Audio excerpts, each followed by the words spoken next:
All right, man, peace. So, brothers, I caught this very interesting segment on the Stephen A. Smith and Max Kellerman show featuring the extremely famous hip-hop personage known as, quote-unquote, Charlamagne the God. I'm sure that many of you brothers that follow hip-hop are familiar with him because he pretty much gets nationwide exposure. Even though he is a New York DJ, he works for Power 105, but he's been involved in the hip-hop radio industry for about 20 years now, getting his start in South Carolina. Eventually, he acted as the sidekick to Miss Wendy Williams until he was finally able to find his spot on Power 105. The reason why I bring this up is because he is here as a featured guest on Stephen A. Smith's show to promote his new book, which is meant to highlight a lot of the psychoses that plague many so-called black men. But the reason why I found this segment so interesting is because Mr. Charlamagne the God decided that he was going to use many of the psychological issues that he has as a microcosm for some of the problems that are afflicting the so-called black man in general. And the issue is very pertinent. I did a video about it a very long time ago. I think that the topic that I used for the video was Mr. Adrian Broner. But once again, the reason why Mr. Charlamagne the God speaking on this issue is so intriguing is because it's very clear to me that he is an asset, an MK asset, and I'm going to go through the list of reasons why I believe that as we go through this segment. So anyway, they're going to talk about it and I'm going to chime in. Hey, look who's here, Charlamagne the God. Hey. Your entrance music, you like that? Not really, but I'm kidding. I appreciate I'm it. dope. For those of you who don't know, the entrance music that they used was the Dallas Cowboys theme music that Stephen A. Smith likes to use as he chose that team, because Mr. quote-unquote Charlamagne the God is an alleged fan of the Dallas Cowboys. Joking. Host of the Breakfast Club, and you also have your new book, which we'll get into in just a minute. Yep. Yes, can everybody see this? Thank y'all for having me back, by the way. Of course. Yes, thanks for coming, bro. Max, Stephen A. Molly. Yeah, let's start with your Cowboys. Yes. Here's my question, because I feel like NFC East, it's all down. You guys could really make a run. But do you believe in your coach? Jason Garrett? Yeah. No, I think Jason Garrett sucks, and I think he should have been fired a long time ago. And I think the only reason Jason Garrett still has a job is because he knows where all the bodies are buried for Mr. Jerry Jones. Mm-hmm. In other words, Jason Garrett is an initiate in the Luciferian Brotherhood, which is the main. Everything I'm saying is alleged, by the way. Whenever you see a coach who is allowed to last as the head coach of an NFL team or any professional sports team for an elongated period of time without winning, it's because he's an initiate into the quote-unquote Luciferian Brotherhood. And most of these top coaches are MK handlers, if not programmers, and also Luciferians. But there's no doubt in my mind that Jason Garrett, he is a quote-unquote brother per se to Jerry Jones in the mystery school system. And I believe that is what Charlamagne the God is alluding to when he states that Jason Garrett knows where all the quote-unquote bones are buried. He would know because Charlamagne the God is also a Luciferian. Allegedly. And I think that I really hope that the Saints win the Super Bowl this year, because I think Drew Brees will retire and then maybe Sean Payton will make his way out of New Orleans and come to Dallas. But no, I think Jason Garrett's terrible. And he's been Drew Brees, another character who I believe may be hiding in plain sight.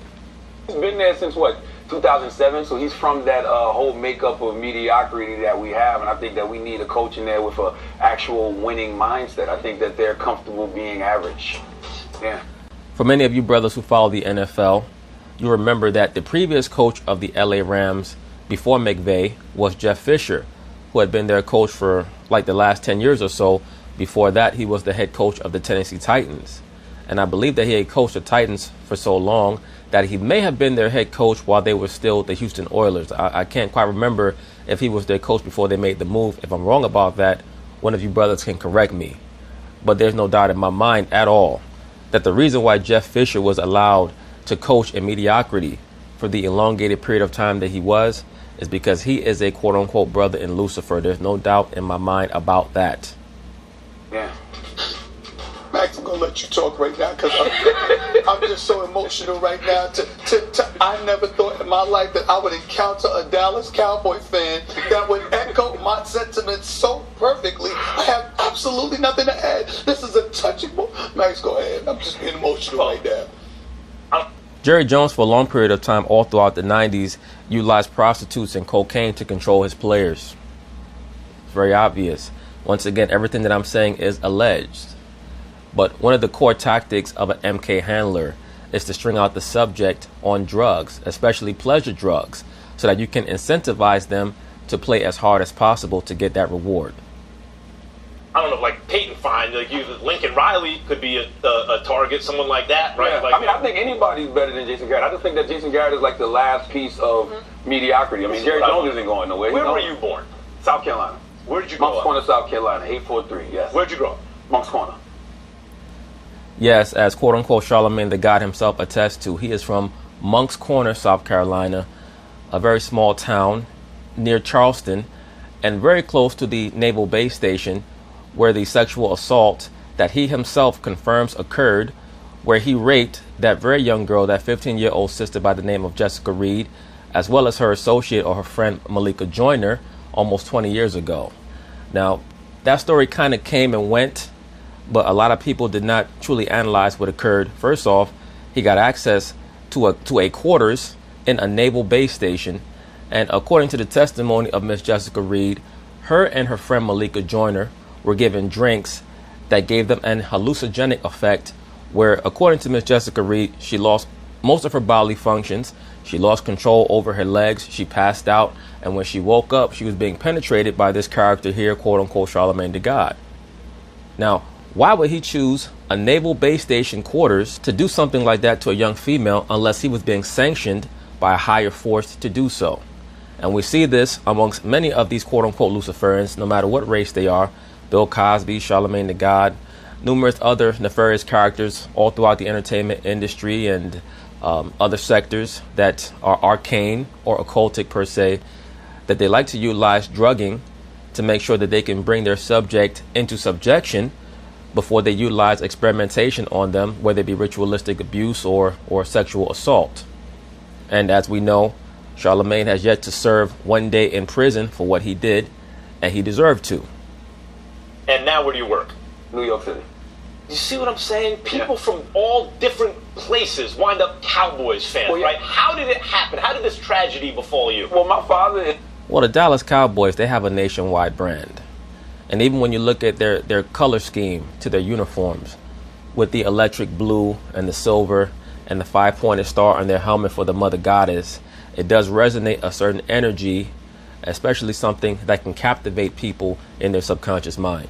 And then on top of that, they had a history of winning for a long period of time in the 70s and in the 90s.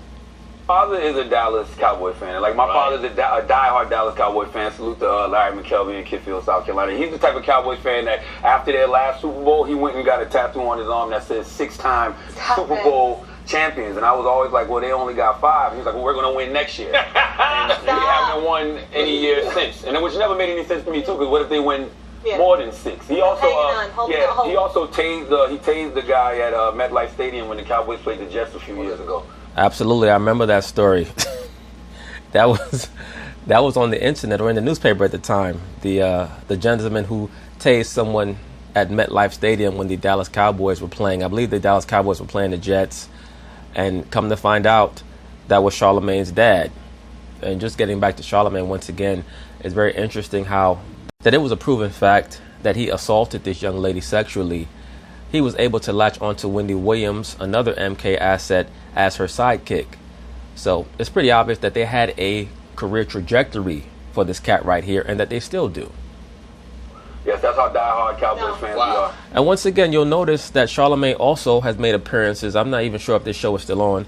Remember, MTV had a show called Guy Code a while ago. I'm not sure if the show is still on or not. And you know what other people also, at least part of their career trajectory or their career escalation, that show was a part of their overall resume?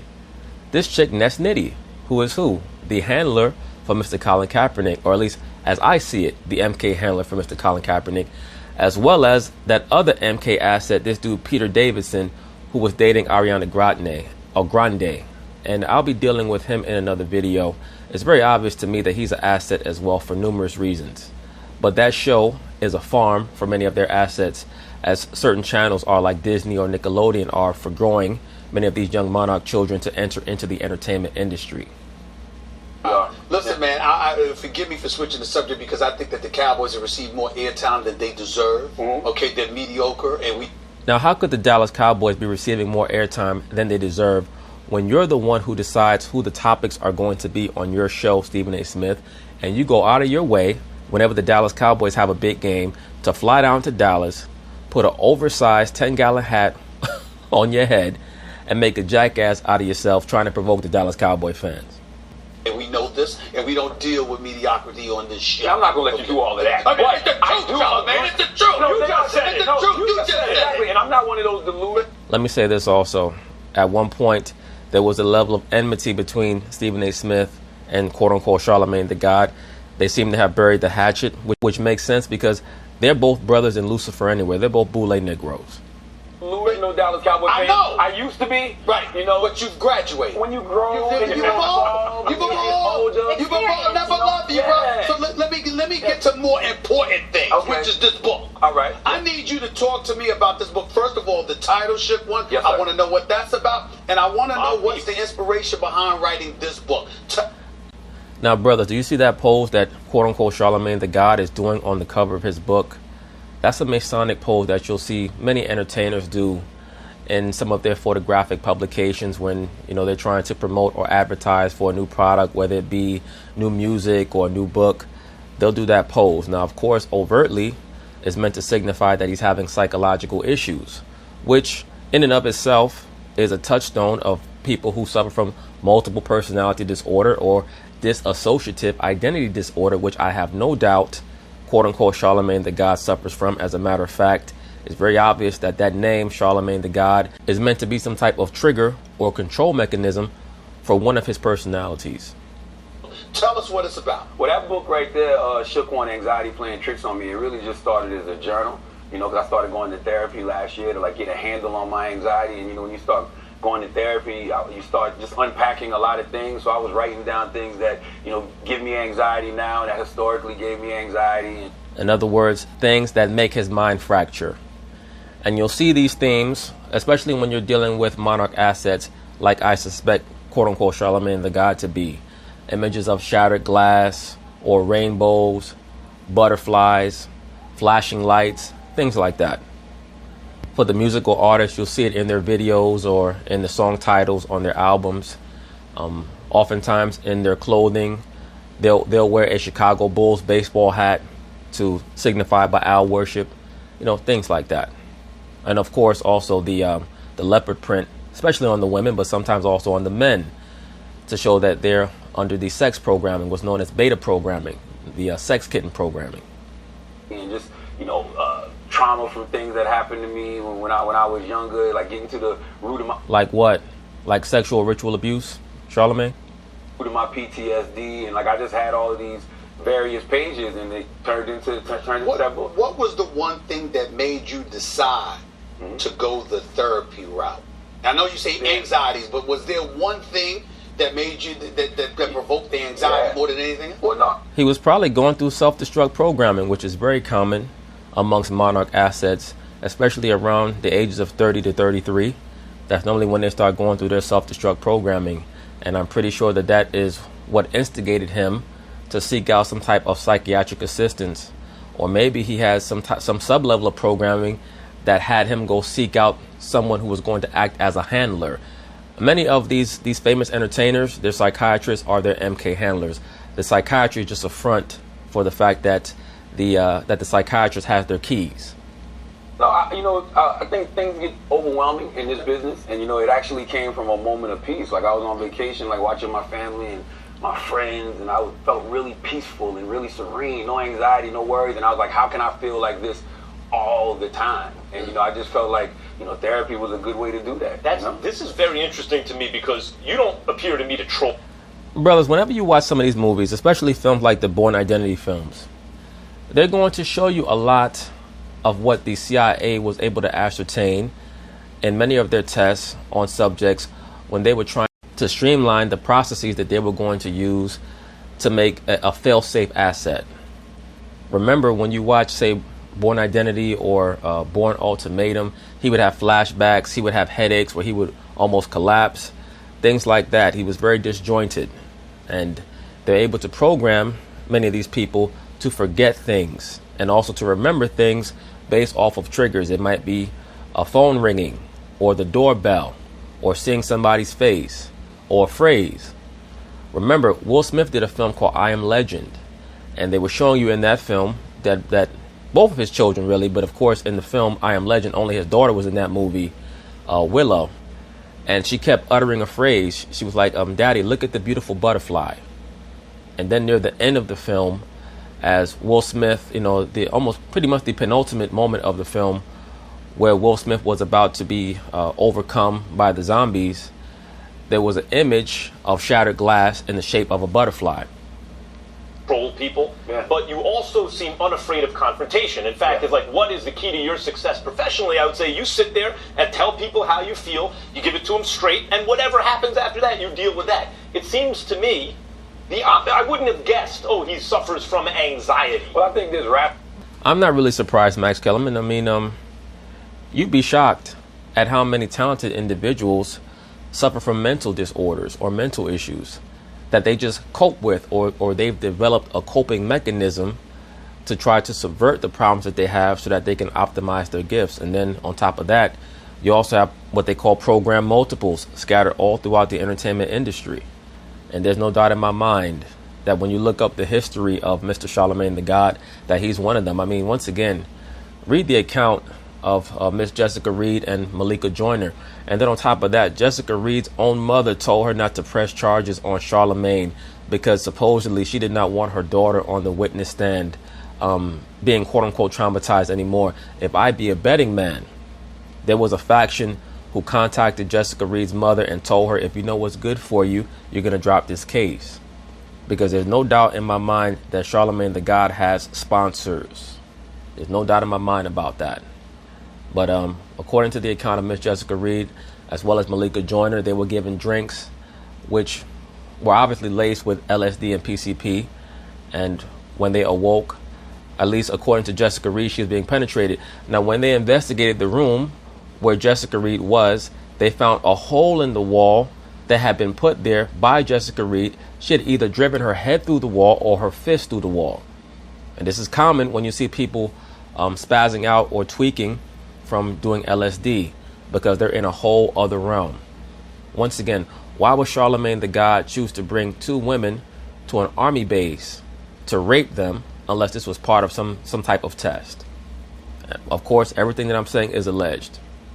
There's rational anxiety and irrational anxiety. Like, when I can pinpoint the source of why I feel the way, then it's easier to deal with. Like, I'm on First Take right now, live. You're going to feel some type of anxiety. That's rational. But irrational anxiety is like, when you're sitting at the crib and the wind is blowing crazy and you thinking like your house is going to blow away like on cartoons. Is that why it's like... Yeah, it sounds like you're under some type of programming yourself, bro. That's what it sounds like. Sounds like you're hallucinating. It's like Shook One is a Mobb Deep reference to Shook One. Because that's not really anxiety. Anxiety's a certain level of nervousness. Maybe you get worried when you're around a crowd, or things of that nature. When you're in your home and the wind blows and you're imagining your house blowing over, that tells me that you have some type of psychological programming and on a subconscious level that you're having issues dealing with.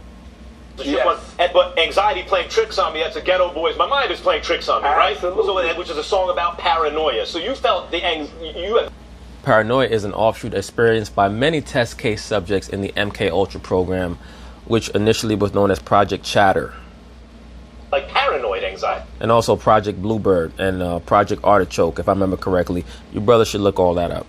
100%. Like, you be sitting at the crib thinking that like a home invasion is about to happen. The ceiling fan could be going real crazy and you think it's going to fly off and cut your head off. Like, that's irrational anxiety. Well, that's probably irrational anxiety if you were also taking LSD.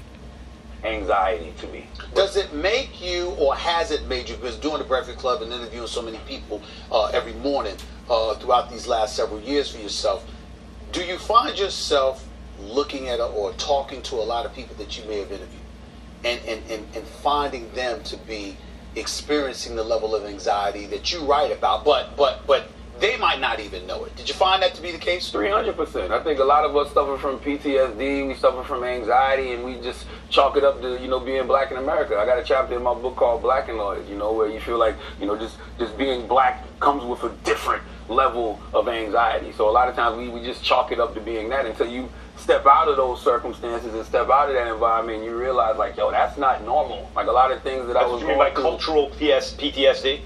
Cultural PTSD? Like when you say PTSD, what are you referring exactly? Oh, post-traumatic stress disorder. You know what I'm saying? Like, it's just from things that have happened to us growing up in those environments. Like, you're constantly on edge. Like, you know, I come in the room and I look at everybody because I don't know who's friend, I don't know who's foe. You know, if you've been punched in the back of the head. Well, part of that's cultural, and part of that's also the energy that you emit, sir.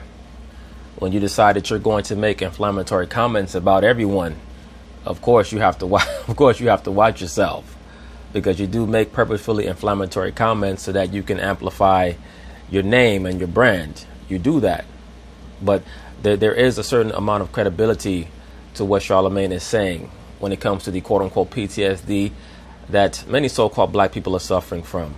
Deontay Wilder even lightly touched on it when he stated, when he spoke about how so-called black men treat one another when we walk by one another, how we cannot even, look at one another and greet one another without, the potentiality for some type of confrontation. That's something that's certainly credible and relevant that Mr. Charlamagne is touching on. Get ahead enough time, you always be looking. That's what I mean by culture. Like, how would you describe it? And you're talking about it from a cultural standpoint, because obviously being black, you always feel that way. You walk into any room, correct me if I'm wrong, feeling like the odds are stacked against you, and you got a load on your shoulders that you're gonna have to fend off. Well, in your case on this show, that's true. Well, the odds are stacked against you. It's the easiest time I've had, so you're wrong there. And when certain things happen, you don't know if it's a matter of circumstance sometime or because of the color of your skin. You know. That's very true, sir. But that's why we owe it to one another to be loyal to one another and to look out for one another. But we can't do that until and unless we reestablish our culture. And that's not going to happen unless there is another mass traumatic event that's going to shock our people into wanting to be loyal to one another. That's the main thing. Did you find therapy challenging at first? I'm a talker. To open up, but to really tell, like, your deepest, darkest feelings, secrets?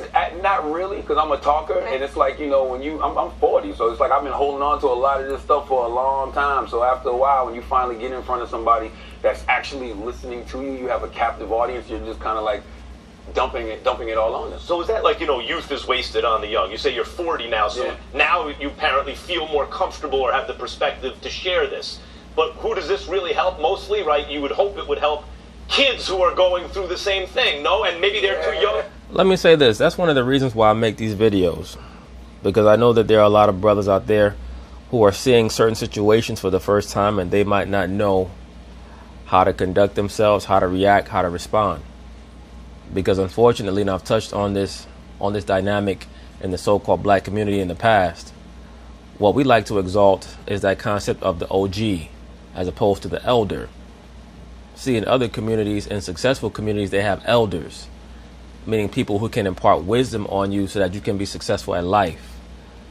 What we like to exalt are quote-unquote OGs, who are people who, for the most part, have failed at life, right? Because the average OG has done what? He's done jail time and prison time. So that means what? Whatever he was talking about, he wasn't particularly good at because he got caught. But we still exalt those figures. Oh, that's an OG. He did time at such and such. He was at Attica. He was at Dannemora. He was at... So what? That means that he was a bad criminal. So why would you listen to him? That's one of the main issues that we have. And that's why I always direct my videos towards the so-called black man, because it's up to us. It's not up to anybody else. It's not about going back and forth with the black woman. It's not about going back and forth with the white man and all that other shit. Don't get me wrong. Those are issues. But we have to, become far more keenly focused on what we can do and what we need to do. That's going to be the initial step and the impetus that we need for things to start falling properly in place. Young to receive it, or do you feel like maybe because of your platform they can receive it from you? I think, a lot of times, especially in our community, we suffer from a lack of resources and a lack of knowledge. You know what I'm saying? Because that's the main thing, is the lack of knowledge. Because if I had known about therapy 20 years ago, I wouldn't have so much to unpack now. Well, that's possibly true. But I say this. Maybe if your father had more wisdom, and there's no disrespect, but maybe if your father had more wisdom, you wouldn't need therapy. Because your father is supposed to be somebody that you can go to so that number one, he can impart wisdom upon you, and number two, you can confide in him. And that's why the line of communication have to be open. That's why I tell cats, we got to put down the weeds. If you smoking weed, your ability to be acutely aware of what's going on around you, it's going to be hampered. It's going to be compromised. A lot of cats don't like that. They're not going to agree. It's okay. It is what it is. I really don't give a shit. Right? Your son is going to have certain trials and tribulations and travails that he comes across in life. He's going to need you to be focused so that you can assist him. That's the bottom line of it. And if you're too busy high out of your fucking mind or worried about still trying to act like you're 22 when you 39 or 42, how the fuck are you going to help him, man? That's all I'm saying. Last question. Learning what you've learned. Yes. Do you walk away feeling more encouraged or more fearful about the younger generation on the come up? Because of the challenges they'll face inevitably. Let me say this very quickly. Stephen A. Smith broached a relatively relevant subject in regards to the next generation. Remember, the generation coming after us is only a product of us. So they're a reflection of what we have allowed. So before we start to complain about the generation coming after us, we have to look at what did we do? What did we allow? Because all the next generation is a product of us. So whenever we start talking about, oh man, look at these young kids out here, look at how they dress, look at how they act, look at what they're doing, they're a product of us. So wherever they're derelict is where we were derelict.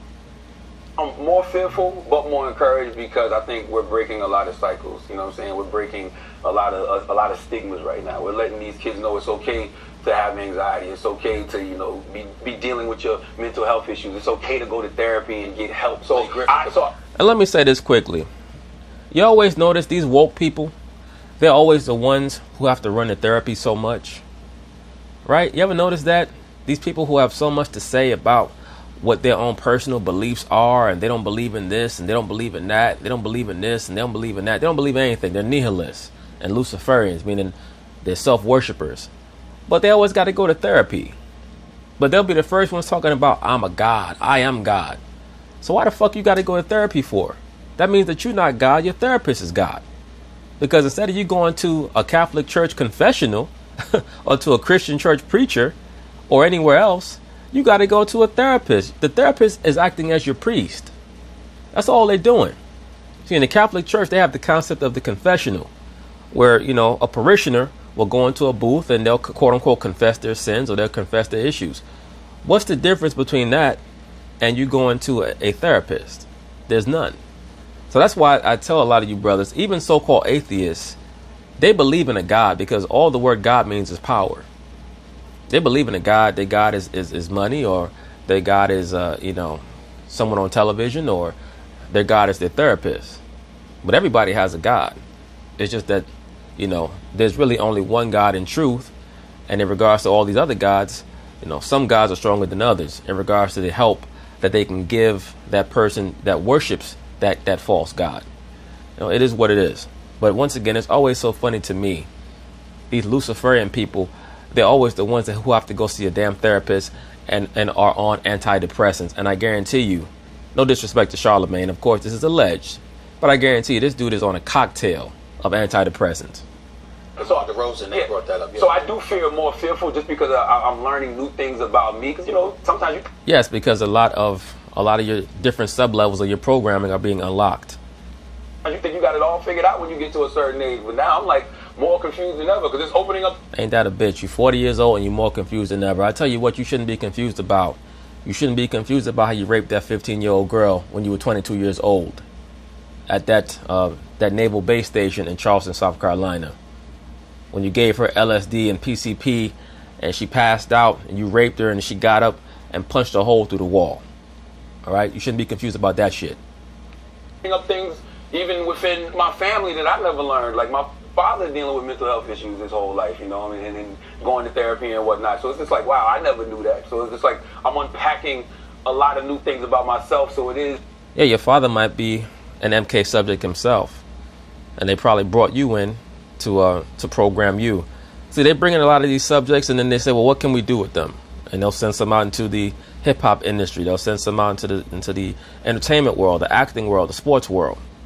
It's scary because it's kind of like a fear of the unknown, like where is this going? But it makes me more encouraged because I know that we're breaking a lot of stigmas for the next generation. We're all constantly learning, and appreciate you talking about it. Yes, and that's exactly why I'm not coming in here to argue with Stephen A. because I have let the Dallas Cowboys emotionally disturb me for a long time, and it's taking a toll on my mental health. Well, I appreciate you. So when I talk about the disgusting, nauseating fan base, I don't include you in that because you've accepted the damage that they have done to you, and you have tried to alleviate yourself. Unlike most Dallas Cowboy fans who don't recognize that they have problems. Charlamagne, Thursday, you think they can beat the Saints? I don't know. Come on now. I asked Charlamagne. No, I don't think that we can beat the Saints.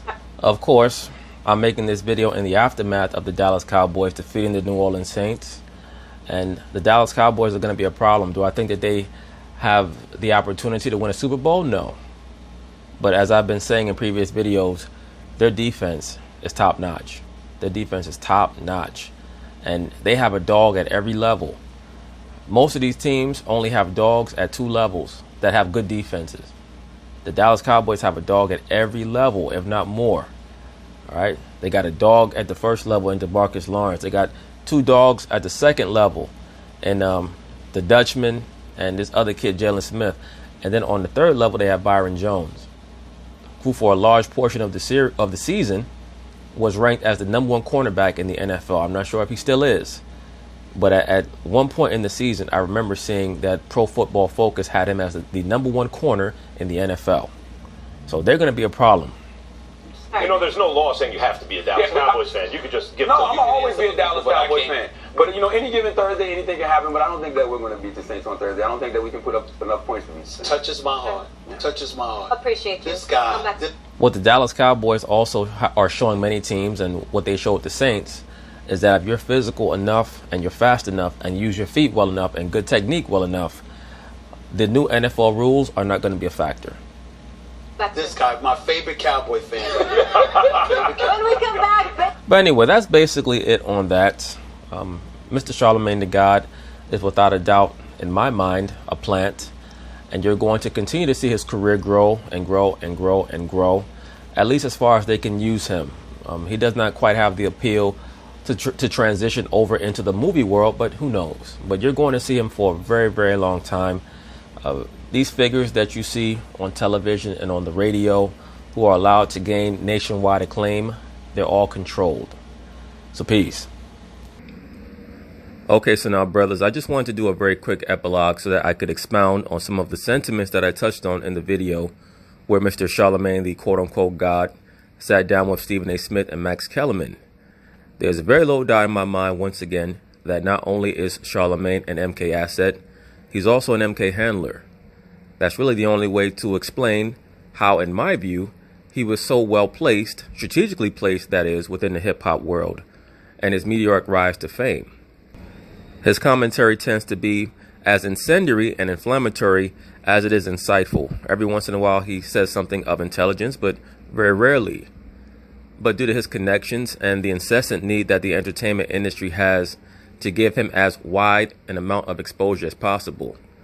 And then when we look at his history, especially pertaining to the rapes of Miss Malika Joyner and Miss Jessica Reed, and the way in which that whole situation went down, where they were obviously drugged, particularly with hallucinogenic drugs, either LSD or PCP, and the after effects of those drugs, how no real charges seem to have stuck. And on top of that, you see this guy everywhere. So we're just going to go through certain pictures that I think are going to elucidate some of the statements that I've made. As we can see here, this is the cover of his book, Shook Ones. And in red at the bottom, it says, "Anxiety playing tricks on me." So what is Charlamagne the God really saying? He knows that he suffers from psychological disorders. Once again, he is an MK asset. Monk's Corner is adjacent to the U.S. Naval Station right there in Charleston, South Carolina. That's also where that event transpired between himself and those young girls. Charlamagne cannot control the voices in his head because he's suffering from multiple personality disorder. He has a light side and a dark side, as everyone in the entertainment industry is told to embrace. They can indulge in their lusts however they want, and they will be allowed to get away with it. They will be allowed to escape as long as they're part and parcel of a program where the powers that be are testing out certain drugs or certain substances where they want to see the after effects on others. And if you're a dutiful servant, they will strategically place you in other venues so that they can use you later on down the line in whatever capacity. All of these record executives, music executives, radio station execs, they have an understanding of the MK Ultra program or the Monarch program. They know who the assets are, and they're told by people who are in the know, others who are in the know, whether they're part of the military industrial complex or many of these entertainment witch covens, who they're going to hire and place in certain positions to make sure that everything goes along as planned. As we know, Charlamagne the God, as well as DJ Envy and this other chick, I believe her name is Angela Yee, they broadcast the quote-unquote Breakfast Club show on P. Diddy's channel, Revolt. As we know, revolt can be a term that is relatively synonymous with discord or chaos. And that is the god of the entertainment industry. Their job is to promote as much chaos as possible, acting as if they're agents of concord or peace or harmony, and they're really not. But once again, let's look at the title of the book cover. It says, Shook One. Any one of us who are from a certain environment, we know that that term means that he's scared. What is he so scared of? Fear is not an energy that he projects when he's on the air. Do I believe that he suffers from anxiety attacks? Yes, I do. But I believe that his anxiety attacks are directly correlated with his guilty conscience for what he knows he's done, what he's participated in over the course of the last 20 years that have assisted him in his rise to prominence. Okay, so now, brothers, this photo right here is another example of them telling you what is actually going on, not through words, but through an image. That's why they have the statement or the slogan that a picture speaks 1,000 words. How Charlamagne is posing here is meant to convey that he's quote-unquote on the square. Okay, but let's prove that. Let's prove that. Some of you brothers out there might know who this is. This person's name was Jiddu Krishnamurti. He was a very transformative philosophical figure in the early 20th century. He also was one of the main inspirations of one Mr. Bruce Lee. Bruce Lee was a huge fan of Jiddu Krishnamurti. Bruce Lee was also an asset, but that's a whole other video for another day. The point being is this. Jiddu Krishnamurti sprang out of the Theosophical movement. For those of you who don't know, Theosophy was basically the 19th century study by many prominent Caucasians, especially of European extraction. It was their intense study of the quote-unquote Oriental or Eastern religions. They were trying to get an understanding of what the original religion was actually about. And that was the inspiration for what we have today. All the Wicca and the Illuminism, the Luciferianism, the modern aspect of it, at least from a religious standpoint. The point being is this. Jiddu Krishnamurti, he was basically raised by the Theosophists to believe that he was going to be a modern day Christ. He was like another incarnation of the Buddha. He was the person who was going to bring together all the world's understandings of quote-unquote religion or quote-unquote God. He decided to depart from the group. But as we can see here by this stance, he was a Luciferian, of course, because he was a Theosophist. They're all Luciferians. As a matter of fact, the vast majority of people on the planet Earth today are Luciferians. It's just that they're at various stages of understanding. He happened to be at a very high stage of understanding. And when we look at the stance, he's doing the same stance as Charlamagne the God. And the light behind him is in the shape of an egg or of a seed. Why is that? It's because he's meant to personify the seed, the son of the mother goddess. He's meant to personify Heru. Once again, they were trying to push him to accept his quote-unquote fate as being the modern-day Buddha, but he rejected that. I just wanted to show this photo here to show you or convey that the stance that Charlamagne was doing in the photo was not happenstance. He was trying to show you that he's quote-unquote on the square, or he's part of the overall game plan. So now, brothers, this person right here participated in a genocide in Rwanda. And let me say this, and I probably mentioned this in other videos. Many of the so-called quote-unquote revolutionaries or rabble-rousers are just meant to represent quote-unquote controlled opposition. They create the chaos so that a new order can be brought in. And you can get the masses to accept it if they think that there's some type of conflict that is being resolved. But let's read this blurb here under the photo. This man in 1994 participated in the brutal genocidal massacre of 3,000 Tutsi tribespeople who sought refuge in a church in Rwanda, Africa. In this news article, he says he is repentant and is rehabilitated. The cultic positioning of his arms and clenched fists say otherwise. Of course, in other words, he's a provocateur. He's an assigned agent of discord or chaos. That's his role, to keep the conflict going. Once again, when you turn on your television and you see this side against that side when it comes to foreign politics or foreign endeavors like civil wars, etc., for the most part, both sides are funded by the same umbrella entity. Okay? It's all Masonic, it's all Luciferian, or for the most part it is. So now, brothers, this is another photo from a previous book that Charlamagne wrote, quote unquote wrote, called Black Privilege. And as we can see, he has his left hand over his breast to show his loyalty and fidelity to the craft. He has to show it. If he doesn't, they will no longer allow him to generate anywhere near the amount of money that he's currently generating. Besides that, he's an asset. They have his keys. Many of these components that comprise these entities in the entertainment industry are placed within their psychological profile. Why am I saying all this, especially pertaining to Charlamagne? Predominantly because of that occurrence at the U.S. Naval Station in South Carolina. Once you get naval stations and army bases involved, you know that there was definitely some form of programming. And he was used as an intermediary between whoever it was who programmed him and those two young ladies. They were test subjects. That's all they were.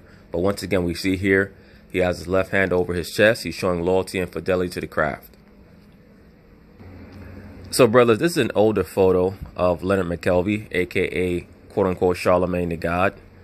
And as we can see here, he's wearing the quote-unquote Jesus piece that is so popular amongst so many of the quote-unquote black entertainers in Hollywood and throughout the sports world.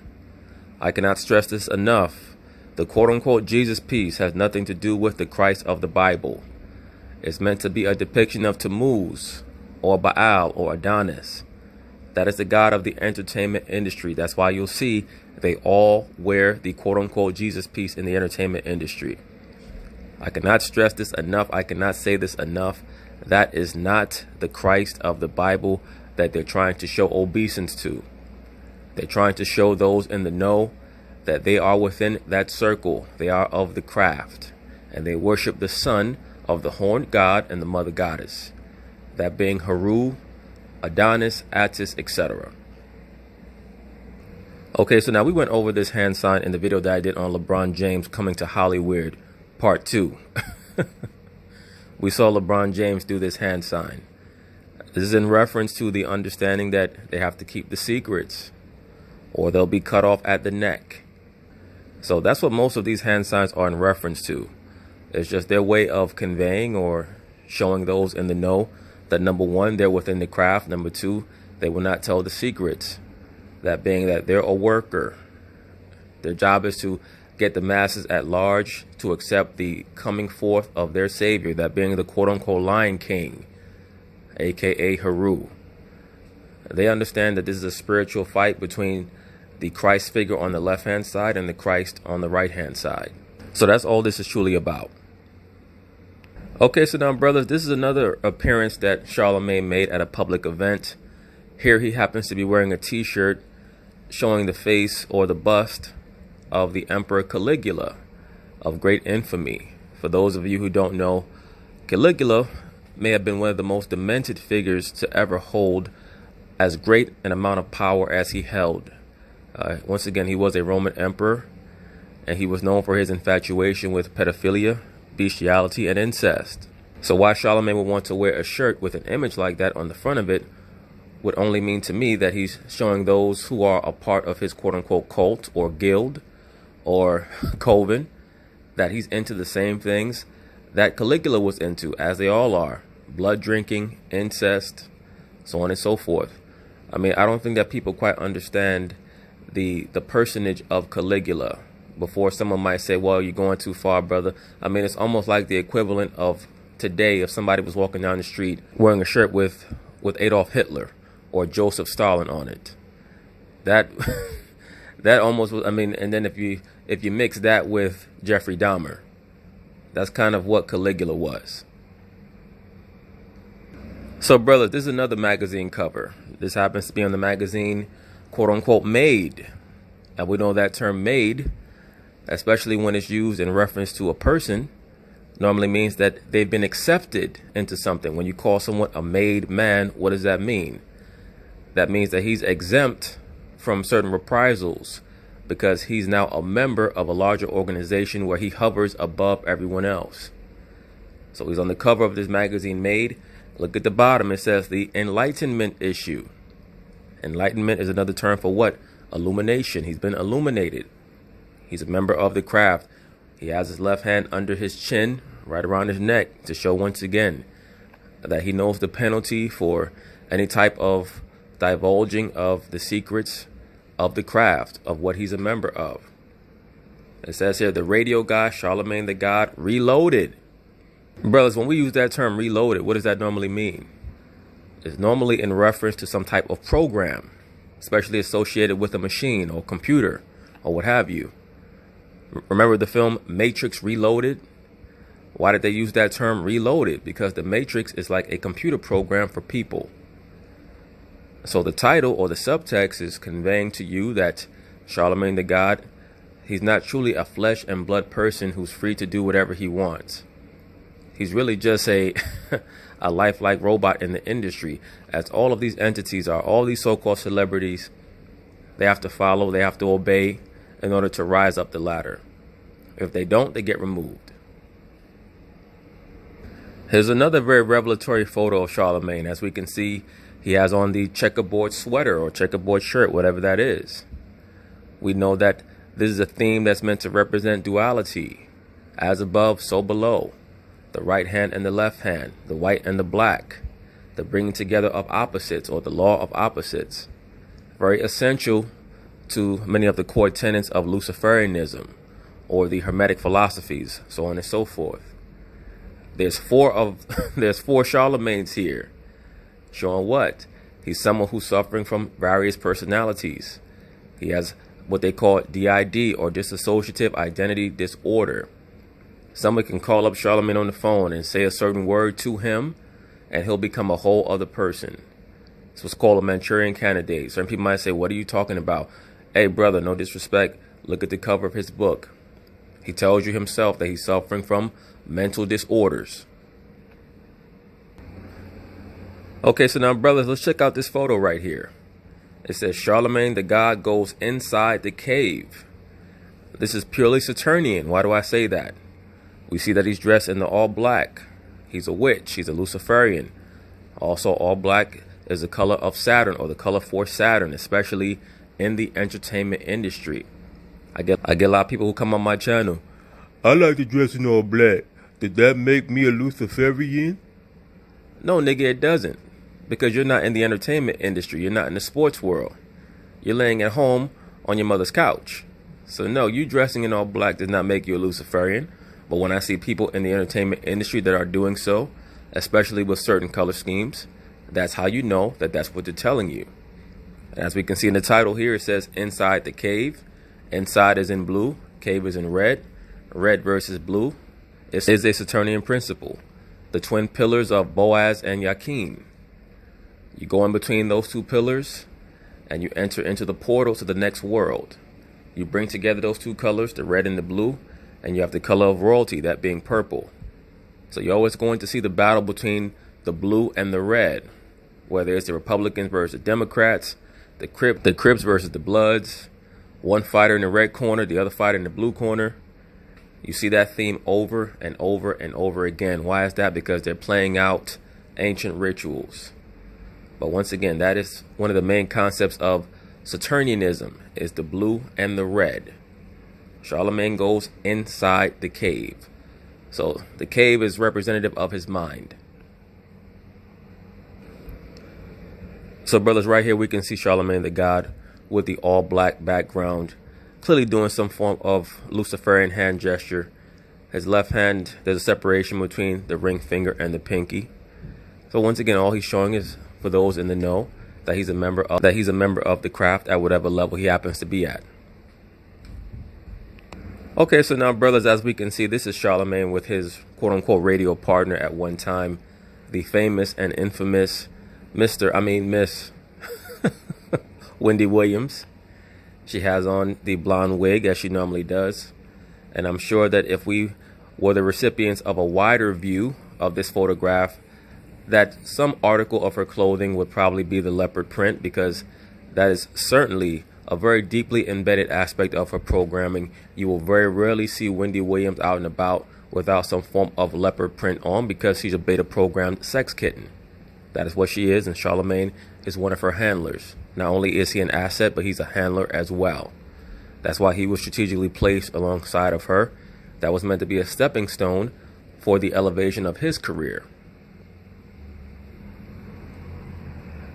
Here they are again, and as we can see, as I've stated, we see Wendy Williams with the leopard print handbag, Charlamagne, the quote-unquote god, throwing up the double so-called peace sign, which is actually meant to be an allusion to Pan, the quote-unquote horned goat god. You're always going to see these people throwing up the same hand signs, whether it's the OK hand sign or the peace hand sign. And am I saying that they're all entirely in the know to the same extent? No, of course not. There are some people who are throwing up the quote-unquote peace sign because that's what they believe it means. But as they progress through the entertainment industry, they're instructed or shown the higher meaning of that hand sign. So when you see someone in the entertainment industry doing that and they're firmly embedded, they know what the quote-unquote peace sign actually means. Charlamagne knows what it actually means. Okay, so now, brothers, this person here is Jessica Reed. Here in this photo, she's an adult. But at the time that she was raped by Charlamagne the God, allegedly raped by Charlamagne the God, and whoever his accomplices may have been, she was 15 years old. She thought that she was going to be attending a party that Charlamagne had invited her and her friend Malika Joyner to. And after a while, once they came to the, I believe it's called the, or was called the Short Stay Naval Family Camp in Charleston, South Carolina, she was given what she thought was a soda. And she woke up and there was a man who was raping her. She was so out of her mind because of what the soda was spiked with, that being a hallucinogenic drug, which is one of the hallmarks, one of the touchstones of the MKUltra program. They need to administer LSD or PCP to their subject to get them to disassociate from the quote-unquote real world and start to hallucinate. Well, this person, Jessica Reed, at 15 years old, was in such a state of frenzy and so drugged up off LSD and so panicked after being raped and possibly gang raped by whoever it was that was supposed to participate in this ritual that obviously was sanctioned by the powers that be. I'm not going to say the U.S. Navy, I'll say the powers that be, but it was committed at a naval facility, so we have to assume certain things or presume certain things. This person here, Jessica Reed, put one of her limbs through a wall. Either she punched through the wall or she headbutted through the wall, which is something that happens when people go on an acid trip and they're not quite aware of their surroundings or what they're doing. And she still suffers from certain issues to this day. Her mother actually asked her to drop the potential charges against Charlamagne. Why is that? Because whoever Charlamagne's sponsors were, they clearly had big pockets, and they were able to get in contact with Jessica Reed's mother and let her know that she would be recompensed or compensated for whatever it was that Jessica Reed suffered. Because once again, it was just a part of a psychological test. That's what they do. They take people who they believe no one is going to account for, and they have them take part in many of these mind control experiments. And they might have approached Charlamagne, or maybe they always knew him because he was an asset from years before, and let him know that if he could bring 2 young females to that facility, he could do what he wants with them, because they were going to give him some type of hallucinogenic drug to spike their drinks with and let him get away with what it was that he got away with. So, brothers, this is Miss Malika Joyner. She was 18 years old at the time that the event occurred, And she believes, or at least according to her story, that she may have been able to avert her rape because at the time that she was passed out and she woke up, there was a person who was kissing her and they were attempting to initiate or start the rape, but she was able to push that person away. She then got up off the bed to go find her friend, Jessica Reed, and that's when she saw that her friend, Jessica Reed, had put her hand or her head through the wall. Brothers, just as an aside, and this person has very little to do with the Charlamagne incident at the U.S. military base in South Carolina, but he was there. I'm talking about Mr. Jose Padilla. The reason why I bring him up, and many of you brothers out there who go back far enough might remember him. He was busted in the early 2000s for conspiring to blow up a quote-unquote dirty bomb right in the aftermath of 9/11. He was detained in South Carolina at the U.S. Naval Station, and he claimed that he was unfit to stand trial because he was forced to participate in mind control experimentation where he was forcefully given LSD and PCP. So I say all that just to provide some context for many of the claims of Jessica Reed as well as the other sister Malika Joyner. So brothers, this is the Short State Navy Recreation Military Family Camp. This is the location where the event occurred. This is where Charlamagne was without a doubt told that he could do what he wanted to those two young ladies, and there would be no one there that would police the situation. By the way, when the authorities investigated exactly what occurred, Charlamagne was not even viewed as the primary target. It occurred in Suite 30, and that was signed off by an alleged member of the U.S. Navy named Derek Major. And that person was never found. It was never confirmed that there was even a person by the name of Derek Major. So what's very obvious is that that was the code name that was given to Charlamagne in order to commit the act, or allegedly commit the act that he allegedly committed. But for the most part, Charlamagne has admitted to his involvement in that act, but you know, it's been placed under the rug. That's why it's so hilarious that he had the nerve to involve himself in the Surviving R. Kelly docuseries. It just goes to show you that their hypocrisy knows no bounds. And the reason why they're tearing down R. Kelly has little to do with what he did to young girls, but more to do with the fact that they're now transitioning over to the veneration of the Mother Goddess. And what R. Kelly represents is not the appropriate amount of obeisance to the feminine principle. So brothers, we're going to end this epilogue on this photo right here because I think that this photo encapsulates what this story is actually about and what Charlamagne is actually about. He's a venerator of Pan. He's a venerator of the horn god, Baal, or Cernunnos, or Shiva, whatever you want to call that entity. He is a Luciferian, and he will do the biddings of his quote-unquote masters, and in return, they will allow him to elevate and elevate and elevate. And as I've stated before, you'll notice that one of the key components of Charlamagne's rise to prominence in the TV world was on that show, Guy Code. And who else started to, make their presence known on television on that show, Guy Code and Girl Code?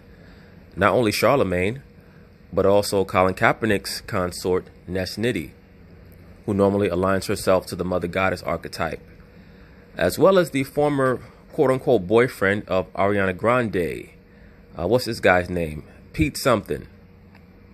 Pete Davidson, I believe his name is. He's another asset. I'll probably be covering him in another video if I touch on that situation with himself, Ariana Grande, and that rapper from Pittsburgh, Mac Miller, who was sacrificed or sacrificed himself, whatever the situation was. Either way, there's something rotten in Denmark, and Charlamagne the devil, aka Charlamagne the God, is part and parcel of it. So peace.